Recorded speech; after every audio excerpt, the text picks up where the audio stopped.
Welcome to Watch Symposium. I'm Austin. All right, let's talk discounts in Japan. So a viewer wrote in and asked, do they have a discount when you're ready to buy? How much is it? Now, he's talking about if you go to Nakano, like I took you guys last time. If you haven't seen that video, link in the description. Can you get discounts at places like that? Well, before we talk about it, let's just talk about sort of the culture here. And it's really not a hard bargaining culture. People are a little too polite for the hard sell and the hard bargaining that you might see, say, on like a street in Thailand, for instance. So there are exceptions to this, depending on, where you're talking about, if you're talking about a fish market or certain areas of Japan. But in general, people don't really bargain. So that has to be kept in mind. And people really aren't expecting it. Now, if you go to an AD and you are lucky enough to come across a Steel Sports Rolex, then obviously you're not going to get any sort of discount on that. You're just lucky to get it, period. If you're talking a perpetual, then I would be really surprised if they would give you a discount, because I don't think they're allowed to, and I don't think that they would sort of want it out there that happened. If you did get a discount at an AD, it would be sort of a special thing, all right? But we're really not talking about ADs here. We're talking about these gray market dealers in Nakano, for example. So I got small discounts on some of my watches. The Explorer 2, I got $200 knocked off. The GMT Master 2, I got $200 knocked off. And the black dialed Hydronaut, I got about $150 knocked off. Now, interesting story about the blue dialed Hydronaut. Well, I really wanted that piece, and this sort of goes for all of my pieces. You know, when I see a piece and I want it and I've sort of agreed to the price in my head, I mean, it's already sold, it's done. So even if I don't get a discount, it's still coming home with me. And that was the case with the blue dialed Hydronaut. In fact, I really wanted that watch. There was dust on the dial, meaning it hadn't been handled or looked at for a while. I think it had been in the case long enough to gather dust. So I totally could have gotten a discount probably, but stupidly I asked. I said, do you guys discount? Do you guys, well, that's what I asked. I said, do you guys discount? And he said, not really, which meant yes. All right. If he said absolutely not, that would have been no. But he said, not really, which means yes. And I dropped the ball and I ended up paying full price for it. But I almost certainly could have gotten him to knock off $100. And that's really what we need to focus on. How much discount can you expect? Well, that's a huge issue, because if you go too low and you lowball them, you're going to piss them off. And if you piss somebody off, they're not going to discount 1 yen. If you offer me a couple $100 for the speed timer, I'm not selling it to you. I don't want you to have the watch. And the same thing here. If you're looking at and let me just say that talking about discounting and haggling and bargaining is like trying to explain how to pick up a girl to somebody. It's like there's so many dynamics and it's not a formula. You've got to look at the situation. It depends on what piece you're talking about. It depends on sort of your rapport with the shopkeeper. There's no formula, all right? And so if you're looking at a Steel Sports GMT in Nakano and you offer him $1,000 less, you're going to piss him off. It's not going to work out for you, and you're probably going to have to pay full price. And you can't come back after a lowball offer and expect a couple $100 off if you piss the guy off. So that's why I've always been really careful about how much I've asked for off. Usually it's just about $100 or $200, and when you're talking a multi-$1,000 watch, it's sort of a drop in the bucket for them. But it sort of makes me feel good about the transaction. It sort of gives me a bit of a good faith feeling that the seller wants to work with me. And so for me, getting that $200 off was more affective than anything. I mean, it's nice to save $200, but I just sort of wanted some to see what they were willing to work with me over, and so that's sort of why I do it. But that's pretty key, deciding how much you're going to offer, and that's why you got to really kind of go low. I hate to say it, but if you're looking at a GMT in Nakano and you offer $1,000 less, it's just not going to work out. And in fact, you could, at best, I would say, because that's such a hot model, expect maybe $100 or $200 off, just because it's not going to mean that much to them, and it's gonna be sort of a show of good faith on their part, and it'll make the transaction happen. That's probably why they're going to give it to you.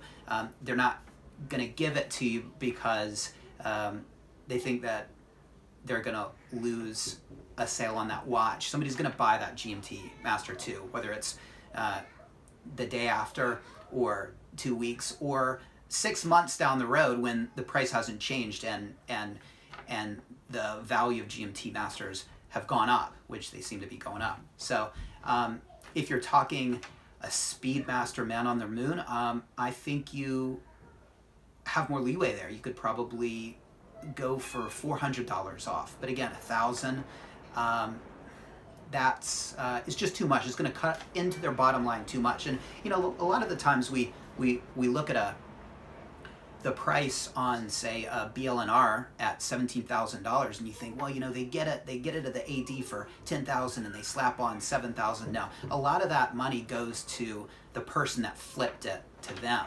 $4,000 or $5,000 goes to the person that walked in and flipped that watch. So they're standing to make a couple $1,000s on it. At the most, maybe $3,000. Right? It depends on the model, and you know, if you're talking a Pepsi at $21,000, maybe there's more of a margin. But we know that the BLNR, if they'll pay you $1,400 or $1,500, and they're pricing them at about $17,500, then that's about $2,500. So they can't knock off $1,000, right? And again, that's a really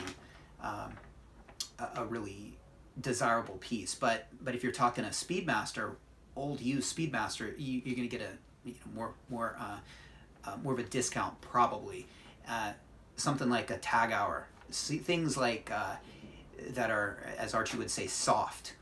You're probably going to be able to push it a bit more. But if you're talking a Steel Sports Rolex, pretty much any Steel Sports Rolex, I think you can get $100 or $200 off, because it really is sort of a drop in the bucket, and again, it's sort of a show of good faith. Now, one thing I would say is that, you know, if you think you're going to go in and look like a hard customer and throw out an offer and kind of do this thing, it's not going to work. All right, so you're going to get a discount because they like you and because you're friendly, and not because they think you're going to walk out. All right, that's all of the discounts that I've gotten is not you know, because I've tried to be some wheelin' dealin' you know, guy that throws out some number and look like some badass with my arms crossed. That's not going to get you a discount. That's probably gonna it's going to get you a smile and sorry sir, our price is firm, which translates to buy the watch or get out, you ass. They're really polite here, and that sort of demeanor, that defiance is not going to go down well. So you're going to get the discount from being nice, and I've always gotten it from saying, you know, can you do it for this much less? And it's the permission, it's the friendliness, I think, that sort of draws them in, and they want to again, if you got a nice rapport with them, it's totally going to work. And even if the guy on the other side is a bit of a grumpy guy, if you ask and it's not too much, you're probably going to get your discount. Now, we're talking $100 or $200 here. So, if there are people, if you guys have experience where you got them to knock off a bunch, then write in and tell me about it. But in my experience, if you're talking at least Steel Sports Rolexes, then these are really hot models, and if you don't buy it, somebody else will. They know that, and they don't need to sell it to you, to be honest. And if you do get that discount, it's because they like you and you act nicely and you don't look like a jerk. So that's my advice about getting discounts. Cash, I think, always helps. You can always say, I could buy this right now and I'll pay cash, but can you do this? And usually they'll go in the back and they'll check. I don't think it's a good idea to ask when other customers are around, because it sets a bad precedent perhaps, and I don't think they really want people to know that they will discount, even though they kind of will. So all the sort of dealings and asks of small discounts should be done well, out of earshot of other customers, and hopefully it'll work out. Now, I think I could probably get $100 or $200. That's about, in Japanese, 10,000 or 200. Sorry, yeah, 10,000 or 20,000 yen off any piece. I think I could do it, and I think you could do it too if you're nice and you have a good rapport.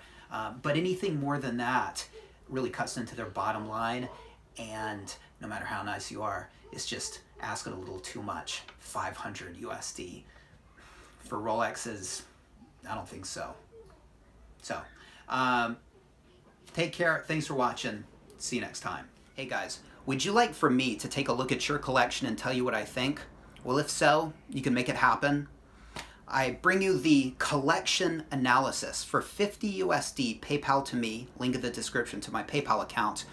I'll make a video just for you talking about your collection. Now, email me at austininjapan@gmail.com. And I'd like pictures of your watches to put in the video, and tell me about each watch. How much did you pay for it? What do you like about it? Why did you buy it? Tell me a little bit about yourself and where you want to take the collection, and I'll make a video just for you. I will look at it through my lens and a more general lens and talk about what I would have done and what I would do and what I'd do going forward.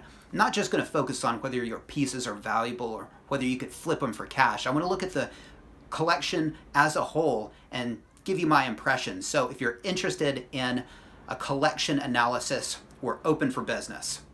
Email me.